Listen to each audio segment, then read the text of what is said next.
நான் உங்கள் ஆட்லின் நேற்றைக்கு பாத்தீங்கன்னா ஏபிசி ஓஜி பத்தி பேசியிருந்தேன். அது வந்து நண்பர்கள் வந்து ரொம்ப சப்போர்ட் பண்ணீங்க, ஆர்டர் எல்லாம் கொடுக்குறீங்க. நாங்க அவங்க கிட்ட ஒரு 2-3 days டைம் கேட்டிருக்கோம். ஏன்னா ஃப்ரெஷ்ஷா இனிதான் நாங்க ரெடி பண்ணி கொடுக்குறோம்.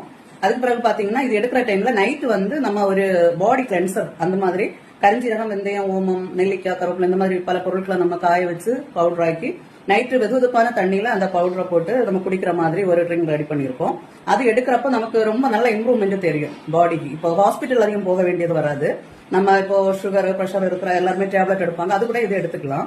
இப்ப என்னோட அனுபவத்துல என்னோட கலர் சேஞ்சுக்காக, ஸ்கின் டோன் என்னோட இவ்வளவு ஒரு மாற்றத்துக்கு காரணம் நான் எடுத்த இந்த 2 பொருள் தான். இப்ப ரெண்டுமே வந்து ஒரு 2-3 daysல இருந்து நாங்க வந்து ஆர்டர் எடுத்து கொடுக்குற மாதிரி இருக்கிறோம். இப்ப நண்பர்கள் ஆர்டர் கொடுத்துருக்காங்க, அதுவும் நாங்க எப்படியும் ஒரு 2-3 daysல அவங்களுக்கு கொரியர் பண்ற மாதிரி இருக்கும். கட்டாயம் இந்த பாடி கிளென்ஸ் பண்ற இந்த இதை எடுக்கிறது ரொம்ப நல்லது. வயசானவங்க எடுக்கலாம், மற்றபடி கலர் சேஞ்ச் வேண்டாம், எனக்கு ஹெல்த்தியா இருக்கணும் அப்படின்னு நினைக்கிறவங்க கூட நம்மளோட இந்த ஏபிசி ஓஜி இது ரெண்டுமே எடுக்கலாம்.